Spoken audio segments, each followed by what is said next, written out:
Olá, sejam muito bem-vindos ao Da Hora desta quarta-feira.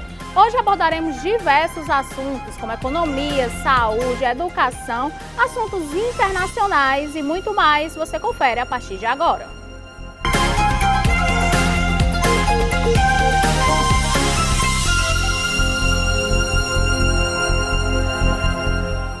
A TV União não se responsabiliza por conceitos, falas e diálogos entre os convidados em debates nos programas veiculados na grade.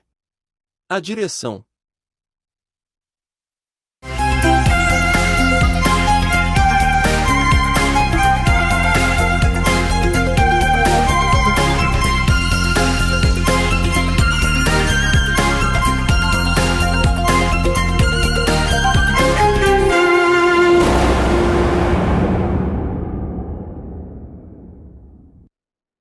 Olá, sejam muito bem-vindos novamente ao Da Hora desta quarta-feira. Já estamos aqui com a bancada formada de toda quarta, com o doutor Djalma Pinto, que é ex-procurador do Estado do Ceará. Seja bem-vindo, doutor Djalma. Shelly, uma alegria estar de novo no seu programa. Quero fazer um registro. O doutor é um professor de Direito Administrativo, o mais brilhante professor de Direito Administrativo, doutor Zainito Holanda Braga. Ele vai se aposentar agora em janeiro. Aposentadoria por tempo de idade. 75 anos a pessoa é compelida a sair do serviço público.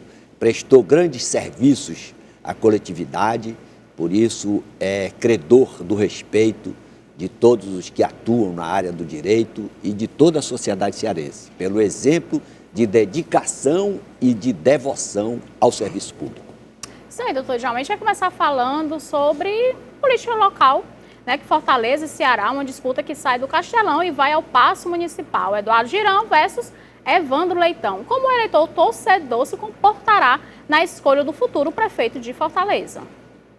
Isso é interessante, essa polêmica aqui. O Gabriel é o mais credenciado para se manifestar sobre o assunto, mas o Fortaleza estava na Série B, não é?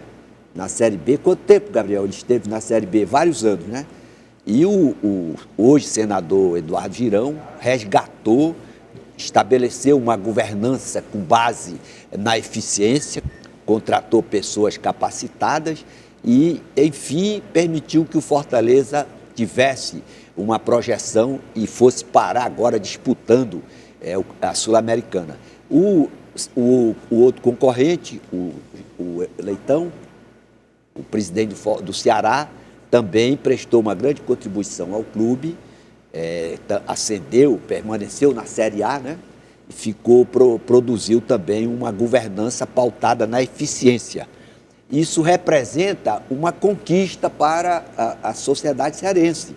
Você ter dois presidentes de clube de futebol que compreenderam a busca da eficiência para garantir sucesso aos seus respectivos clubes e permitir também muita alegria aos torcedores. Caberá a cada um deles apresentar o seu programa de governo e que possam implementar na governança do município de Fortaleza o mesmo critério de eficiência, de competência, de aplicação correta do dinheiro público, no caso, com a mesma eficácia, com a mesma determinação que o fizeram nos clubes de futebol. É isso. E o Gabriel, que toda quarta-feira está aqui com a gente, ninguém melhor do que ele para falar sobre isso, né, Gabriel? Futebol, Fortaleza, Ceará, isso, aí com dois candidatos a prefeito. Doutor Djalma, tudo bem? Seja muito bem-vindo, doutor Djalma. Pois é, essa disputa, esse clássico rei, provavelmente deve ir às urnas no ano que vem. Já vi nas redes sociais movimentos, inclusive, de torcedores do Fortaleza, que puxaram até uma hashtag no antigo Twitter, agora X, que torcedor do Leão não vota no Leitão, e creio que do lado da torcida do Ceará também teremos torcedores que não votam no Luiz Eduardo Girão, deixando até as ideologias políticas de lado, realmente puxando mais para o seu lado torcedor, doutor Djalma. Mas isso é um ponto muito relevante, Gabriel. Por quê? Porque pela primeira vez a gestão do futebol ela vai servir de modelo para a governança do setor público. Ou seja, os clubes do Ceará se projetaram, do estado do Ceará, se projetaram nacionalmente graças à ação eficiente dos seus dirigentes, o que rompe uma tradição de um fisiologismo, seja na gestão pública, também na gestão futebolística, em que os atletas eram contratados em função de conveniências de grupos que estavam patrocinando, sem levar em consideração o interesse do torcedor e o sucesso do clube. É isso, doutor Djalma. Eu creio que serão, então, eleições movimentadas. E se for falar dessa questão de eficiência da questão do relacionamento do torcedor com o político, eu creio que o Evandro Leitão sai um pouquinho atrás, porque apesar dele ter feito um bom trabalho, o seu sucessor no cargo, que é o Robson de Castro, que é apadrinhado por ele, e que o Evandro Leitão continua sendo conselheiro do clube, participa de muitas decisões do Ceará. Então, uma parte da torcida está chateada com ele por conta dos últimos anos, do trabalho principalmente do Robson de Castro, porque, querendo ou não, acaba respingando, né? Esse é outro ponto, que você tem que escolher o seu sucessor de acordo com o interesse do clube, dos torcedores e sempre buscando o melhor para a agremiação. Ceará, inclusive, que não funciona democraticamente como clube, muitos torcedores reclamam, porque o sócio torcedor não pode votar, apenas o conselheiro do clube. Já no Fortaleza e em outros clubes, aquele sócio torcedor que é adimplente, ou seja, paga o seu plano de forma ininterrupta por pelo menos 2 anos, pode votar para presidente, pode votar para, por exemplo, o clube virar uma SAF. Então a decisão também passa pela mão do torcedor. Então é questão de democracia, né, doutor Djalma? Isso aí é importante, viu? A participação efetiva de quem é o destinatário, último quem faz o clube. Porque quem faz o clube é a torcida, jogadores, dirigentes, todos vão passar, né, doutor Djalma? Quem fica é a instituição, é o torcedor. Corretíssimo. E outra coisa, quem tem que ditar as políticas do clube realmente são os torcedores, os destinatários, aqueles que vão sofrer com a derrota e que vão vibrar para aplaudir quando o clube tem sucesso. E o presidente, a diretoria, tem que estar afinada com esse objetivo, colocar em primeiro lugar, principalmente na aplicação dos recursos do clube, o interesse da agremiação. Quando, por exemplo, o Santos, qualquer agremiação que começa a levar em consideração apenas o interesse dos seus dirigentes, adotando política que não seja nessa diretriz, acaba causando danos irreparáveis aos torcedores que vão ao estádio sofrer com as derrotas sucessivas das suas agremiações. Com certeza. E agora a gente muda de assunto para perguntar qual o conceito de governabilidade na nova república e por que ela não contribui para a prosperidade do povo, doutor Djalma? Rapaz, essa governabilidade, nesse modelo que o Brasil vivencia, esse modelo foi implantado por José Sarney. Os militares passaram, Rochelli, 20 anos no poder, a partir da Revolução de 1964, caçaram políticos, inclusive políticos que eram de oposição, como políticos que apoiaram esse movimento da Revolução de 64, esse golpe que muitos chamam de 64. No entanto, depois de passar, prender, torturar, depois de imprimir constrangimento para os opositores, não fizeram eleição direta para que o povo pudesse escolher os seus governantes, entregaram o poder para José Sarney. José Sarney, então, estabeleceu essa tal governabilidade, com base em quê? Na entrega de ministério para pessoas que não têm como característica ou como potencial, competência nem retidão. Aí nós hoje pagamos um preço elevadíssimo por conta dessa cultura que foi estabelecida justamente depois de 1964. Você imagina o povo ficar sem votar, sem escolher o presidente, para ser governado por um homem que vai implantar o fisiologismo que é típico do estado do Maranhão, que é o estado mais atrasado da federação. E o fim das restrições sanitárias para conter o avanço da pandemia do novo coronavírus impulsionou também a procura por passaporte de viagem no Brasil. Entre janeiro e novembro deste ano, a Polícia Federal emitiu 2.271.098 desse documento, o maior número desde 2019, último ano antes da crise sanitária. A gente vai aqui debater, doutor Djalma, a procura por passaporte, né, que aumentou nesse ano. Desde 2019, no caso. Houve uma retração, ninguém podia visitar outro país, todo mundo estava apavorado, com medo. No momento em que o mundo ficou mais seguro, que a pandemia arrefeceu, aí realmente há uma motivação das pessoas se deslocarem em turismo, em lazer, fazendo mais seguras, um né? intercâmbio de culturas. Isso aí é uma coisa muito importante para o Brasil, para receber as pessoas que vêm, como também para os brasileiros terem essa interação com novos povos, assimilando coisas positivas que existem em outros países, principalmente para o pessoal que atua na área empresarial. Observar as inovações, a forma como os países tratam lá os seus problemas, as suas questões, para implementar e contribuir para o aprimoramento da sociedade brasileira. Ver como funciona a questão também a questão aqui da estrutura, transporte público, trazer ideias, né, para cá, para o Brasil, para ver se melhora, né, doutor Djalma? A questão do transporte público, a educação, tantas coisas boas que a gente pode aplicar aqui, né? Esse intercâmbio é fundamental para a prosperidade.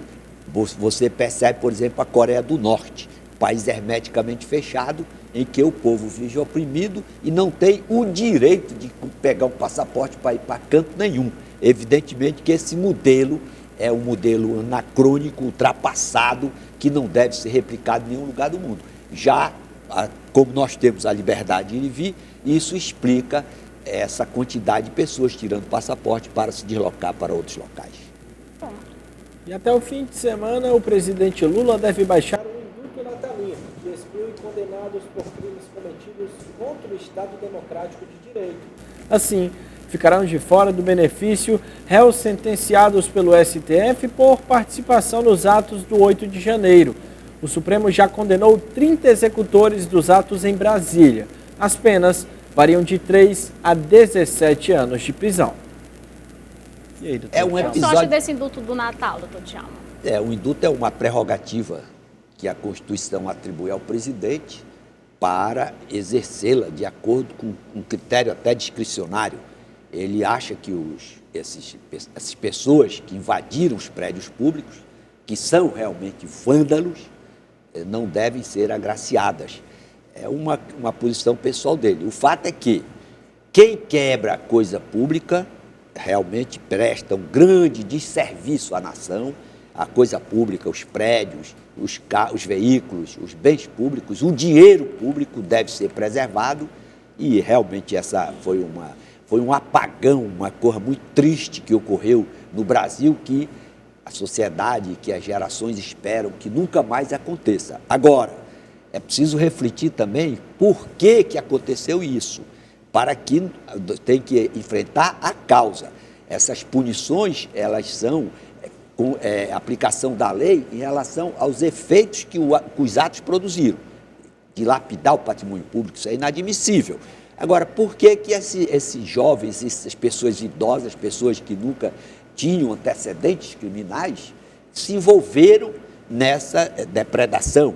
O que foi que motivou? Esse é um ponto que precisa ser examinado. A história ela é marcada pela análise isenta dos fatos que geraram aqueles efeitos que são maléficos ou são muitas vezes positivos. Você tem que avaliar o passado para você, no futuro, não praticar esses equívocos ou esses erros que causam, no caso aí, prisões e danos irreparáveis para o Estado e também para a pessoa física. Até um cidadão já morreu por conta desse episódio. Sem ser julgado, né, doutor? Sem ter sido julgado e todo, a partir do processo, do início do processo, tudo isso vai se incorporar no acervo histórico da nossa nação para serem esses fatos analisados pelos historiadores que no futuro retratarão o que aconteceu. Uma coisa é fundamental, porque essa multidão tomou essa decisão de agredir, de dilapidar o patrimônio público. Isso é muito importante. Um ponto que eu acho que precisa ser avaliado é o representante do povo é eleito para legislar em seu nome. Esses representantes do povo estão no Parlamento Brasileiro. E o Parlamento Brasileiro, composto da Câmara dos Deputados e do Senado da República, por 4 vezes expediu 4 leis, exigindo a impressão do voto. Infelizmente, o Supremo Tribunal Federal neutralizou a eficácia dessas normas, proibindo que as leis produzidas pelos representantes do povo produzissem os seus efeitos em relação à impressão do voto. Isso gerou um estresse dentro da sociedade brasileira que precisa ser avaliado com isenção e com neutralidade. Inclusive porque a primeira lei de 1995, Lei 9.100, do dia 29 de setembro de 1995, o anteprojeto de lei foi oriundo da Justiça Eleitoral. Ou seja, a Justiça Eleitoral sugeriu essa impressão do voto, que posteriormente foi rejeitada pelo Supremo em 2 manifestações, em ações diretas de inconstitucionalidade, e que, em última análise, foi uma das causas dessa situação constrangedora, inaceitável, do dia 8 de janeiro. É isso, e a gente vai ver agora a fala do Lula em relação a indicar amigos para o STF. Vamos conferir. Não é prudente, não é democrático um presidente da República querer ter os ministros da Suprema Corte como amigos. Eu estou convencido que tentar mexer a Suprema Corte para colocar amigo, para colocar companheiro, para colocar partidário, é um atraso, é um retrocesso que a República Brasileira já conhece muito bem, e eu sou contra. Vocês não sabem como eu estou feliz hoje, pela primeira vez na história deste país, nós conseguimos colocar na Suprema Corte desse país um ministro comunista, um companheiro da qualidade do Flávio Dino. Então, doutor Djalma, a gente viu aí uma fala dele durante a campanha e o que aconteceu, né, em relação à fala dele foi o contrário, né, do que ele falou. Aí que é o problema, porque quando você vai ser candidato ao Executivo, você tem que apresentar na Justiça Eleitoral um programa do que você vai fazer quando você assumir o cargo na hipótese de ser eleito. Aí provou que realmente o discurso de campanha não tem nada a ver com a prática após a investidura no poder. Foi uma lição muito desconfortável, que as gerações não devem assimilar isso. Você tem que ter uma linha de coerência naquilo que você fala na campanha em relação àquilo que você vai fazer. Porque senão vira o quê? O que é que isso caracteriza? Uma verdadeira fake news. Você disse para o eleitor que ia proceder de uma maneira e procedeu de outra completamente diferente. Não é uma boa pedagogia para uma nação que quer uma boa governança como requisito da sua prosperidade. Essa questão de indicar amigos, o doutor Djalma, foi mais da Lava Jato para cá, o senhor acha que tem acontecido? Porque antes a gente nem conhecia direito os ministros, eles eram indicados e o presidente ficava um pouco ali distante, não era? Quando tinha as indicações. E a gente vê agora algo mais assíduo ali mesmo de que conhece a pessoa que está indicando, não por questão de ser jurista, mas questão mesmo política aí, né? A Constituição, ela exige notório saber jurídico, sim, reputação ilibada, mais de 35 anos e menos de 70 anos, de 65. Então, o que é que acontece? Os critérios estão se mostrando ainda ineficazes. Nós temos que ter uma mexida, uma mudança constitucional, e eu acredito que vai acontecer com o passar do tempo, com esses novos senadores que chegarão, novos deputados, possivelmente vai haver um aprimoramento em relação a esses critérios. O presidente Bolsonaro dizia que ia colocar um terrivelmente evangélico. Sim. O presidente Lula colocou o seu advogado, disse que não ia colocar uma pessoa que fosse com critério de amizade e depois se vangloriou de ter colocado o ministro Flávio Dino, que por sua vez foi um magistrado. É outro ponto que precisa ser tratado. Quando ele era magistrado, ele não tinha condição de ser ministro do STF. Precisou ser político para ter acesso à magistratura da mais alta corte no Brasil. Que era passar o contrário, né, doutor Djalma? Esse é o ponto. Esse é o ponto que tem que ser tratado nas faculdades, tratado no parlamento. Dar oportunidade para os magistrados de carreira, aqueles que fizeram concurso na sua juventude. O cara podia fazer concurso para diversas instituições, optou pela magistratura, se identifica com a carreira, tem vocação para realizar concretamente o ideal de justiça, aplicar a lei, sem vinculação política, sem vinculação ideológica, e engrandecendo a magistratura, aplicando corretamente a sua jurisdição, as normas vigentes no país, em função daquilo que ele acha que é o melhor e para engrandecimento do Poder Judiciário. Aí você tem uma verdadeira politização. O cidadão vai porque tem um vínculo político com quem vai indicá-lo, ficando, por outro lado, comprometido com aquela corrente política ou aquela corrente ideológica. Isso a longo prazo, evidentemente, que não vai terminar muito bem. Quem vai exercer o poder na judicatura, o poder judiciário, tem que ter esse compromisso com a imparcialidade, com a neutralidade. Por isso é que existem as garantias constitucionais, para você aplicar o direito de acordo com a lei e com a sua consciência, sem levar em consideração o nome do réu, independentemente da sua posição. É isso, doutor Djalma. E aí a gente vê, né, normalizaram, né, tá como se fosse algo normal, um político ter entrado no STF, e nós temos aí a maioria no STF petista, né? Você acha aí, a gente colocando aí Moraes, Barroso, Gilmar Mendes, e o Dino agora fechou, é como se fosse em defesa realmente do governo, né? Mas acontece, por exemplo, que o ministro Gilmar Mendes foi nomeado pelo presidente Fernando Henrique Cardoso. Sim, antigo, bem antigo, viu, Gilmar Mendes? Decano, né, do STF. O fato é que esse modelo para o Brasil, ele já está comprovadamente obsoleto. Sim. E como é que você muda isso? De acordo com a emenda constitucional. Tem que ser produzida uma emenda. Eu acho que o modelo que poderia ser copiado seria o modelo de Portugal. Você tem também na Espanha um modelo que tem mandato para o ministro da Suprema Corte, da Corte Constitucional, e demarcando as matérias. Outro ponto que poderia ser também relevante para ser analisado: tirar do Supremo a competência de julgar senadores e deputados, porque realmente o deputado fica intimidado e há um temor de ser... Eles ficam ali um dependendo do outro, né?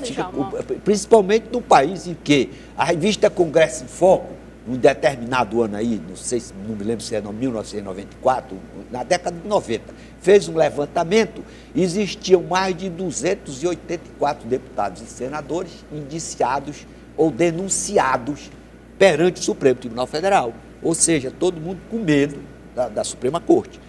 O primeiro ponto: o povo deve fazer uma asepsia melhor, escolher pessoas que não têm envolvimento com prática de ilicitude. Aí você vai ter uma representação popular à altura da expectativa dos cidadãos que são os destinatários de todos os atos. Que muitos senadores, mais de 30, votaram sim, né, para o Flávio Dino, porque eles todos têm processo no STF. Então ficou aquela coisa popularmente conhecida como rabo preso, né, doutor Djalma? Que é uma palavra usada, uma frase que usa, bem popular, né, que é o rabo preso. Então eles se sentiam o quê? Que tinha que voltar, porque senão, né, arquivar processo, é assim que funciona, né? O Brasil tentou, Gabriel, romper isso quando fez a lei da ficha limpa. O projeto de iniciativa popular, ele previa que o cidadão era inelegível que tivesse contra si uma denúncia recebida por órgão judicial colegiado. Esse projeto foi mutilado do parlamento, aí saiu a lei 135, lei complementar 135, afirmando que seria inelegível quem tivesse contra si uma condenação por órgão judicial colegiado. Ora, o cidadão pode matar 300 pessoas, mas não existiu uma condenação por órgão judicial colegiado, ele está elegível. Aí, com a audácia que ele tem diante dos antecedentes dele, chega fácil no parlamento. E chegando lá, fica refém, não pode falar alto, não pode ter uma envergadura para se posicionar de forma que satisfaça o interesse coletivo. Esse bloco, aí a importância de você escolher seu candidato olhando se ele é ficha limpa ou não, né? Porque aí ele não vai ficar com o famoso rabo preso na hora de eleger, né? Das indicações. É isso, a gente vai agora para um rápido intervalo e já nós estamos de volta.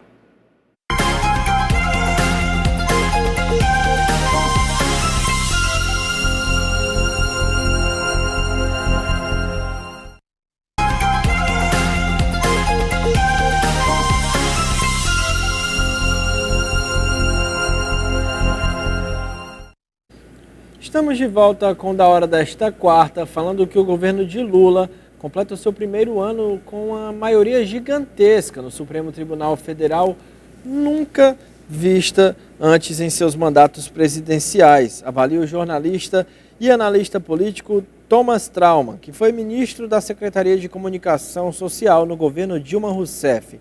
Maioria que tende a ser reforçada com a esperada entrada do atual ministro da Justiça e Segurança Pública, Flávio Dino, indicado por Lula para ocupar a vaga de Rosa Weber. Na visão de Trauman, Dino terá o claro papel de defesa do governo na corte. Vai ter uma bancada muito forte antibolsonarista dentro do Supremo, que hoje é claramente formada por Luiz Barroso, Gilmar Mendes, Alexandre de Moraes e agora Dino. Trauman considera que a atuação do STF acaba contribuindo para a polarização da sociedade, algo que a nomeação de Dino pode reforçar.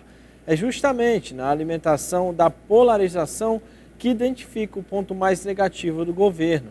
Em parceria com o cientista político Felipe Nunes, o jornalista acaba de lançar o livro Biografia do Abismo, como a polarização divide famílias, desafia empresas e compromete o futuro do Brasil, em que analisam os impactos da calcificação da divisão da sociedade brasileira. A questão negativa é que o governo insiste e incentiva a polarização. Eu acho que o governo gosta disso, foi o que disse o jornalista. E esse jornalista está fazendo uma avaliação muito lúcida. Sim. Mas o que se espera é que esses ministros do Supremo, eles assumam o verdadeiro papel de julgadores, com neutralidade, e que leguem, ofereçam exemplos para as gerações que virão. Porque quando você está exercendo qualquer função pública, você está funcionando, Gabriel, como um educador para as gerações que virão. Então, não é porque o ato é do governo que você vai chancelar. Se estiver dentro de acordo com a legalidade, com os princípios da Constituição, tudo bem. Se estiver errado, paciência, tem que ter a aplicação da lei, a aplicação da sanção, se for previsão normativa. Esse é o grande papel que quem tem um compromisso com a sua história, porque você está no poder hoje, você faz o que você quiser, você está com a caneta, principalmente quando você está numa corte que não tem revisão dos seus atos, você está na última instância, mas você tem que ter um compromisso com o seu nome, com o seu conceito, com o legado que você vai deixar para os seus familiares, para os seus amigos, para as pessoas que convivem com você. Isso é muito importante. Não é porque eu fui nomeado por uma pessoa que, vamos supor, me indicou para determinado cargo, que eu vou ser obrigado a chancelar os seus atos legais. Porque o que está em jogo é o meu nome, o meu conceito. É isso que cada pessoa que aplica a lei ou que está exercendo qualquer função pública deve levar em consideração. Para quê? Para que essa pessoa tenha compreensão que ela vai ser um paradigma para as futuras gerações. Se ela for chancelar ilicitudes e ilegalidades, vai ter exemplos negativos que comprometerão o seu conceito no futuro, porque você vai saber se a sociedade respeita ou não você quando você se aposenta, você sai do cargo, perde aquelas prerrogativas, aí você então vai saber qual é a reação do destinatário, daqueles que foram impactados pelas suas ações enquanto ocupante de função pública. E aí, doutor Djalma, o governo dando essa força para a polarização, a gente então não vê tão perto o fim disso, né? Porque é demais, você sabendo que tendo eleição é 45%, Lula 45%, Bolsonaro, e fica aí 10%, que não é nenhum nem outro, e esses 10% sofrem porque é como se fosse obrigado a tomar um posicionamento, quando na verdade não concorda com nenhum dos dois, digamos, né? E fica difícil porque a gente não vê esse fim, o fim dessa polarização, com essa força, né? O governo dando força a isso. O ideal é que surgissem novos líderes com mentalidade arejada, que Sim. buscassem a eficiência e a correta aplicação dos recursos públicos. Infelizmente, os políticos do passado nos legaram esse formato de liderança. Isso é consequência de equívocos vivenciados no passado. Nós tivemos golpe em 1930, tivemos Getúlio Vargas, o ditador mais longevo da República, de 1930 até 1945, tivemos Revolução de 64 até 85, depois desses desse apagão institucional, fomos entregues, o país foi entregue para a governança de José Sarney, que estabeleceu essa governança com base no toma lá da cá, nomeando Renan Calheiros como ministro da Justiça, Jader Barbalho como ministro da Previdência, etc. Então, o Brasil ficou desses embates fisiológicos, em última análise, chegamos agora, que é essa polarização que não produz... Que é negativa para o Brasil, altamente negativa, por quê?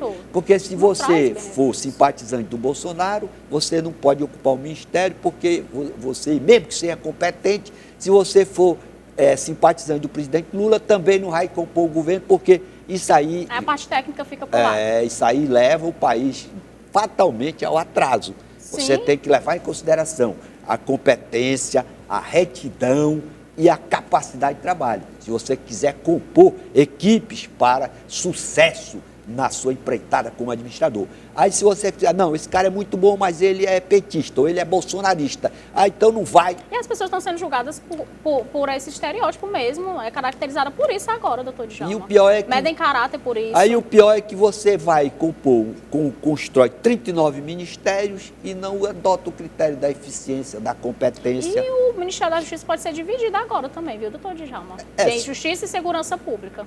Aí é o critério. Qual é o critério? Esse é o critério que vai atender melhor as políticas públicas que são necessárias para a população. Ou seja, os exemplos que estão sendo legados para o povo são exemplos que levam à prosperidade da nação ou que estimulam a sedimentação do patrimonialismo e do fisiologismo na nossa República? Esse é o desafio. Vamos romper esse critério para colocarmos pessoas no poder que tenham compromisso com a quebra da desigualdade, o rompimento da desigualdade, com a preservação da dignidade da pessoa humana, através de mais emprego, mais trabalho e prosperidade para todos. É o que a gente torce que aconteça, né, doutor Djalma? E após mudanças implementadas pelo governo Lula, a geladeira mais barata do Brasil custará pelo menos R$4.000. É o que prevê a Eletros, a Associação Nacional dos Fabricantes de Produtos Eletrônicos, que representa quase todo o setor no país. O impacto ocorreria por causa de determinações que valerão a partir de 31 de dezembro deste ano, publicadas em resolução do Ministério Minas e Energia. De acordo com o documento, só poderão ser produzidos e importados refrigeradores que consumam no máximo 85,5% da energia disponível. Ainda esse teto subirá gradualmente até 31 de dezembro de 2027, quando o limite terá o patamar de 90%.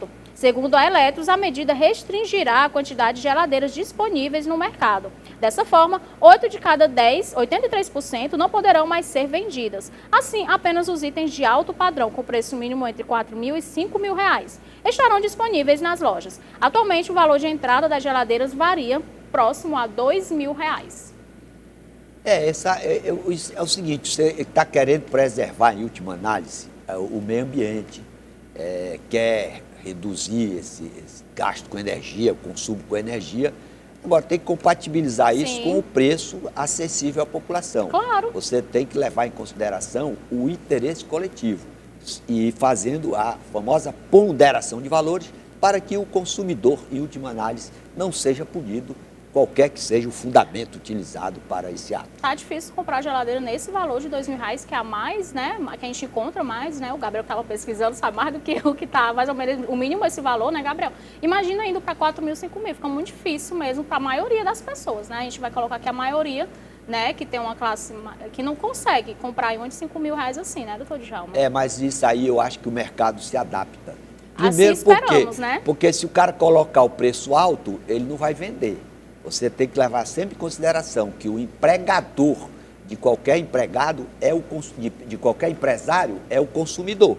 Se você produz a geladeira ou qualquer bem e o bem está acima da capacidade de consumo do povo, você vai ficar com aquele produto estocado e você acaba falindo por ausência de consumidor. E nesta quarta-feira, senadores se reúnem para votar projetos em plenário. Entre eles, o que prevê incentivo a estudantes do ensino médio em escolas públicas. A reunião dos senadores do plenário está marcada para as 4 horas, logo depois da sessão conjunta do Congresso Nacional. O primeiro item da pauta é o projeto que cria incentivo financeiro para estudantes matriculados no ensino médio público. Outro projeto trata de cargos no quadro de pessoal do Ministério Público da União. Também pode ser votado o projeto que obriga laboratórios farmacêuticos a informarem nos rótulos de seus produtos alerta sobre a presença de substâncias consideradas como doping. E ainda uma mudança no Código Florestal para permitir construção de reservatórios d'água para irrigação em áreas de preservação permanente de imóveis rurais. Então, Todião, o que você acha dessa medida aí para os jovens do ensino médio? No meu tempo não tinha essas coisas, né? Olha, se você investir na educação, oferecendo escola de qualidade, você pode dar dinheiro para o cidadão, mas se ele não tiver um professor bom, não tiver uma escola de qualidade... E nem vontade de estudar também, né, Todião? Mas a vontade de estudar vem do estímulo, a partir dos pais, do incentivo dos pais, orientação, né? De bons professores. Se você tiver um professor bom, que estimule, que tenha vocação para o magistério, aí você fica entusiasmado e você desponta. Agora, se você dá dinheiro para o estudante, mas não tem uma escola de qualidade, primeiro ponto, todo governante devia visitar a escola. O presidente da República, governador, prefeito, vereador, todo mundo devia visitar a escola para saber qual é a qualidade do ensino que está sendo oferecida. O ensino está sendo oferecido é de boa qualidade? Então, nenhum governante brasileiro até hoje teve essa preocupação de oferecer escola pública de qualidade. Tudo bem, é importante dar condição de dignidade para o estudante, para a família do estudante, tudo bem. Mas o mais importante é garantir a escola de qualidade. Sem escola de qualidade, como é que a pessoa vai competir? Você estudou na escola de um determinado bairro, de um determinado distrito, não era uma escola top. Aí você, Gabriel, estudou na melhor escola da cidade. Como é que ela vai competir com você? Então, esse é um ponto que, para romper essa desigualdade que é histórica e que é crescente na nossa República, tem que ser enfrentada a partir desse paradigma, dessa diretriz. Por quê? Porque foi assim no Japão, foi assim nos Estados Unidos, foi assim na Coreia do Sul.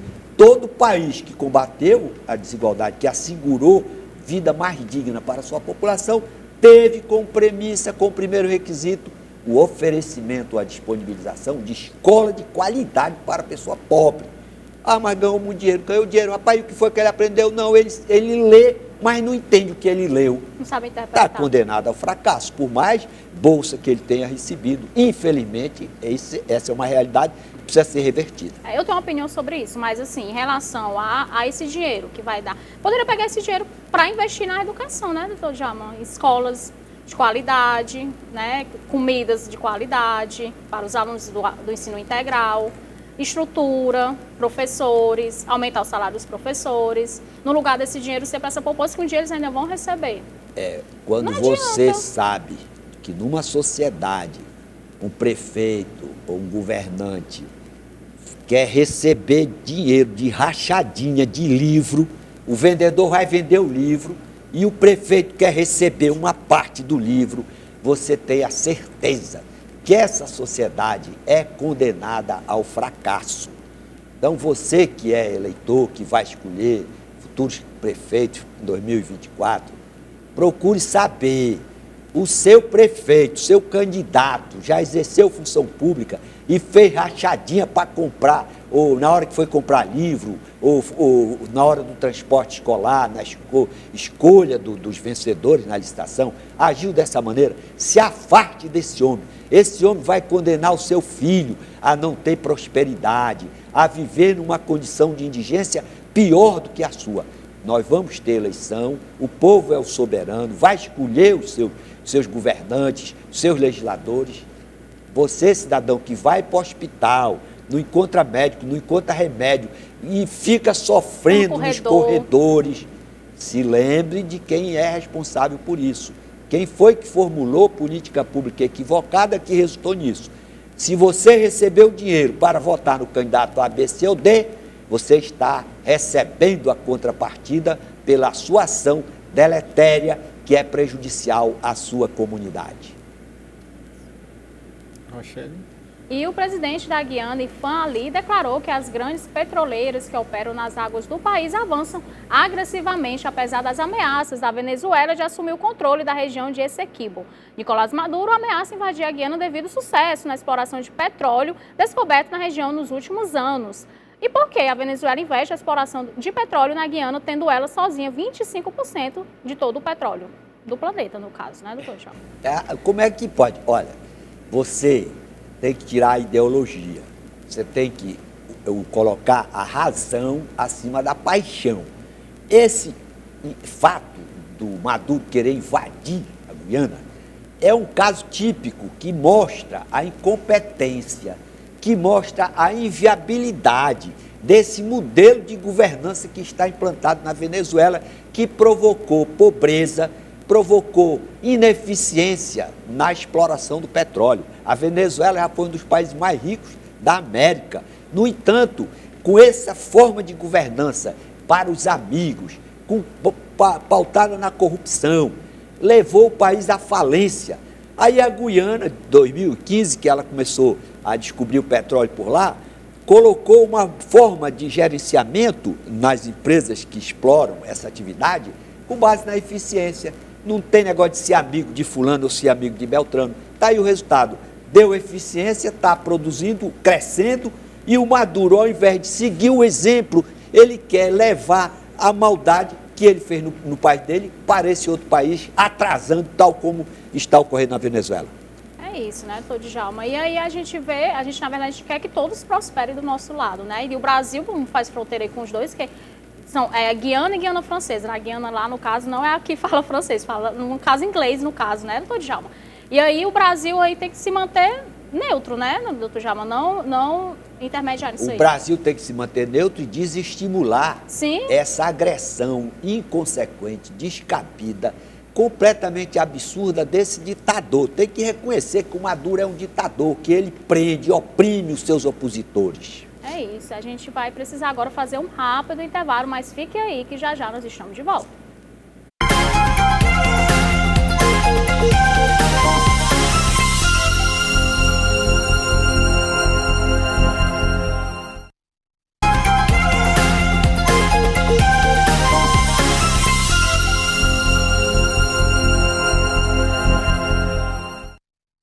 De volta com o Da Hora desta quarta-feira e abrindo a caixa preta após Milei exigir trabalho 100% presencial, descobriu-se que 5.000 pessoas trabalham na Casa Rosada e apareceram 700 pessoas para o primeiro dia de trabalho presencial.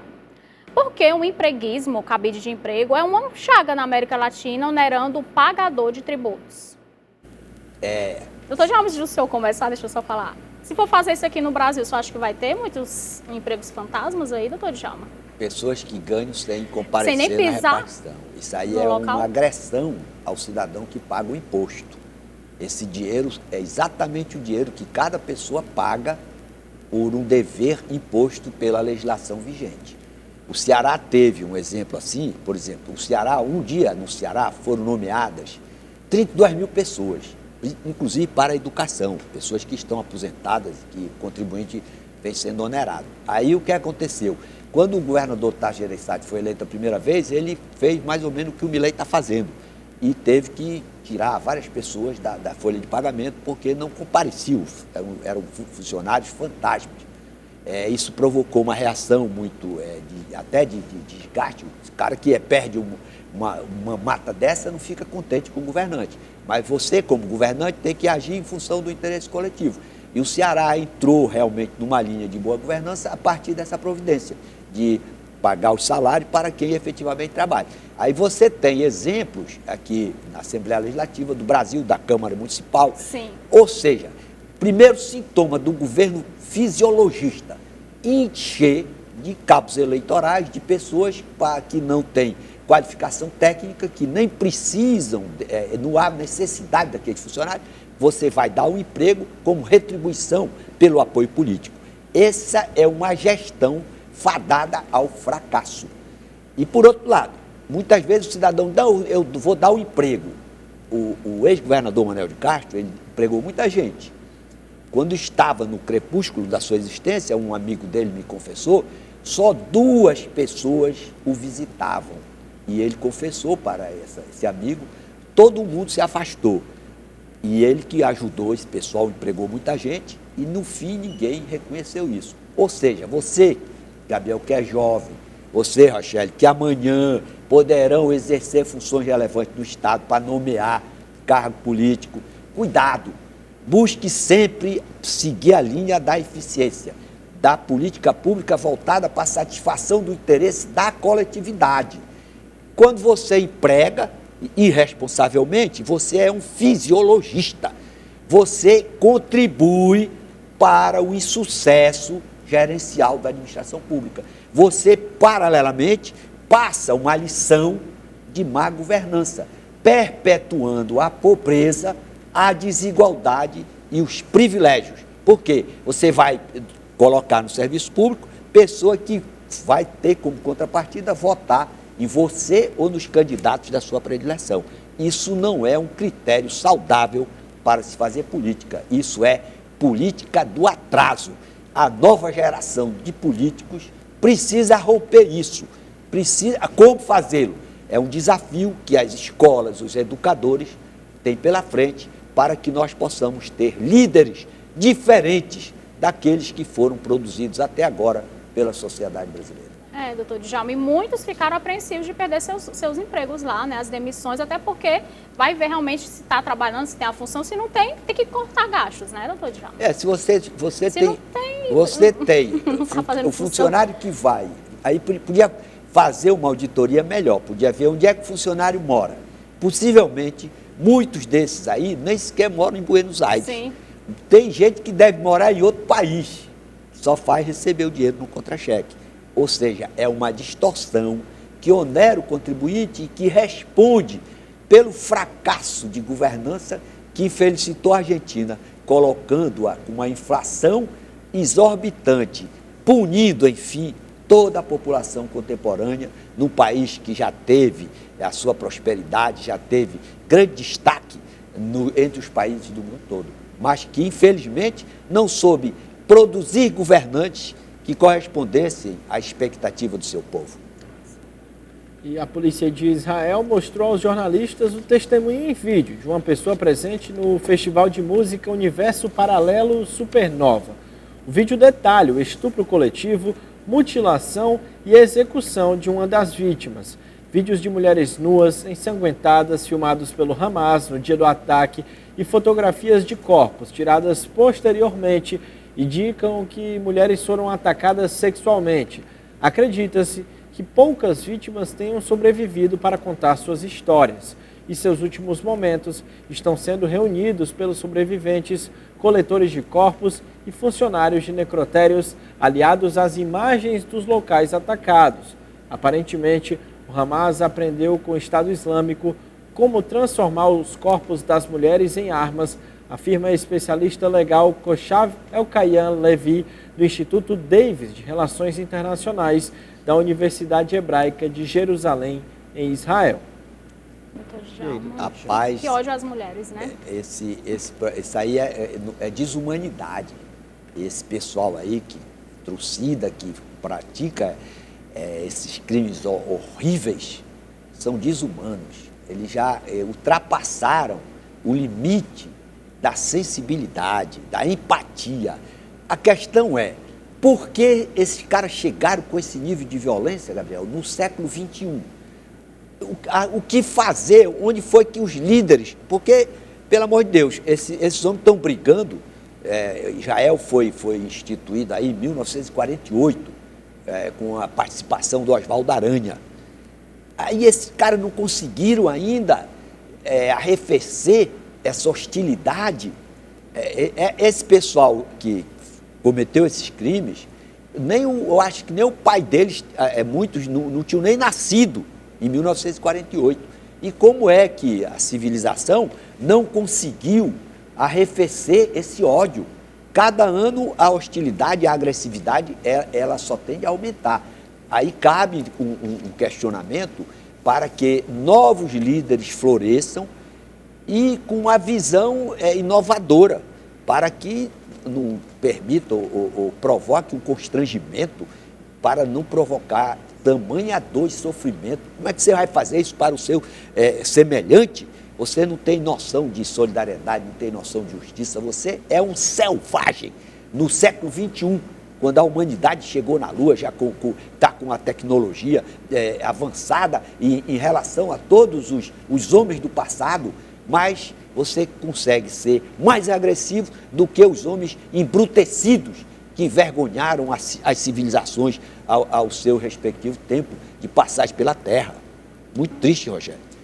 Doutor Djalma, a gente vai encerrando agora o programa, a gente vai falar agora, chegou o nosso momento de saúde, né? Você que quer emagrecer de forma saudável, entre em contato com esse número que aparece aqui na tela e peça o seu Life Slim, ele que tem 11 blends, né, naturais e totalmente naturais, e peça agora e emagreça de forma saudável.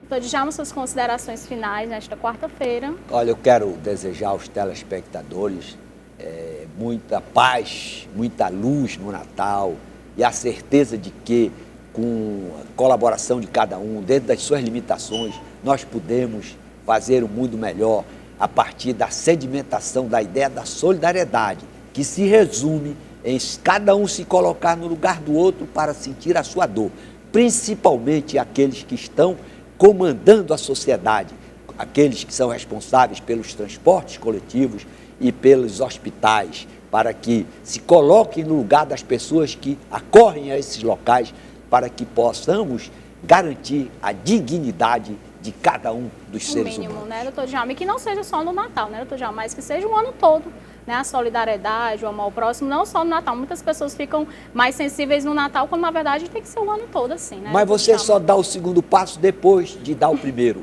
Vamos buscar solidariedade no Natal e daí para frente. Pronto, seguir vamos nessa fazer linha da esse virtude. pacto, né? Esse pacto do Gabriel. É isso, Rachele, muito obrigado pela sua companhia. Muito obrigado pela sua presença, doutor Djalma. Um Feliz Natal para o senhor, para a sua família. A gente só se vê agora na próxima quarta-feira. É verdade. E a gente aguarda o senhor aqui na semana que vem. E claro, agradecer você aí de casa pela sua audiência, pela sua presença. A gente tem alôs? Vou mandar alguns tem alôs. Muito, hein, que eu tô mas vendo eu aqui. vou mandar só alguns. Eu estou dividindo, viu, Gabriel?